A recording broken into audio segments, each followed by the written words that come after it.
africain et du Liptako-Gourmand, je vous adresse mes salutations depuis vos différentes positions.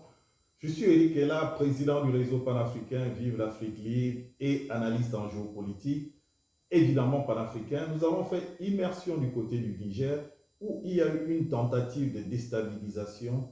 Nous avons vu des mercenaires rentrer au niveau de Niamey, la capitale, vers l'aéroport, essayer de s'emparer de l'aéroport et voir la détruire avec des drones kamikazes, avec des motos et un armement au-dessus de la norme pour des terroristes. Donc c'est pourquoi j'utilise le terme mercenaire.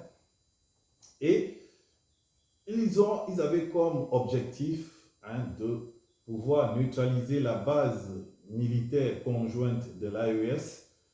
Cette base aussi, c'est là où se trouvent tous les drones et aussi l'armée de l'air de l'AES, parce que l'AES a fait une force conjointe de ces trois pays qui nous font honneur et qui nous rendent très fiers, dont l'objectif était cela. Il y avait même un triple objectif, s'emparer de l'aéroport, et le troisième objectif était l'uranium qui met en conflit la France et le Niger. La France, à travers Orano, considère que c'est leur uranium. Le Niger l'ignette.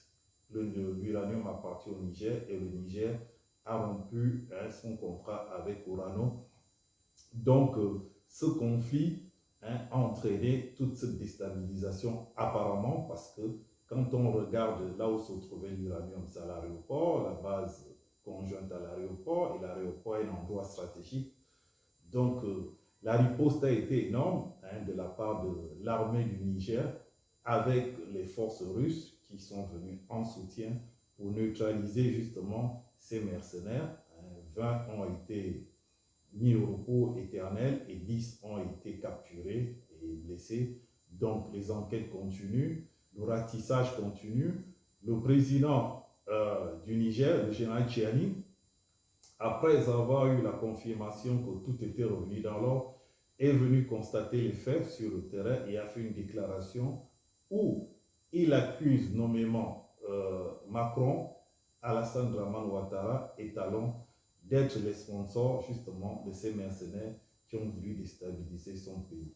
Donc c'est un discours quand même qui est assez dangereux et qui ne va pas créer la paix entre l'AES et ces trois pays cités. Et d'ailleurs, la Côte d'Ivoire a convoqué l'ambassade du Niger pour exprimer son indignation suite aux déclarations du général Tchiani, président du Niger. Et le général Tchiani aussi, je pense que s'il sort, ou du moins je suppose qu'il est adossé sur des preuves pour avoir de tels propos. Donc nous allons suivre la suite de déclarations du général Tchiani et la riposte aussi de la Côte d'Ivoire et en même temps aussi du Bénin. Je vous laisse écouter le général Tchiani et je vous dis au revoir, que Dieu vous bénisse depuis vos positions et donnez-moi votre sentiment sur cette tentative, énième tentative de déstabilisation d'un pays, l'AES, après le coup d'État manqué au niveau du Burkina Faso par Damiba. Après des attaques, encore une fois de plus, sur des camions citernes qui devaient aller vers Bamako. Et là, c'est le Niger qui vient faire la finale. L'AES est harcelé, est victime d'attaques en permanence parce que ce pays se bat pour la véritable souveraineté de l'Afrique à travers ces pays de l'AES qui arrivent à conjuguer ensemble et à former une association qui défend les intérêts des pays africains. Je vous dis au revoir, que Dieu vous bénisse depuis vos différentes positions avec l'interview du général Tchiani. Aux sponsors de ces mercenaires, notamment Emmanuel Macron, Patrice Talon, Alassane Ouattara, nous les avons suffisamment écoutés aboyer, qu'ils s'apprêtent eux aussi à leur tour à nous écouter rugir.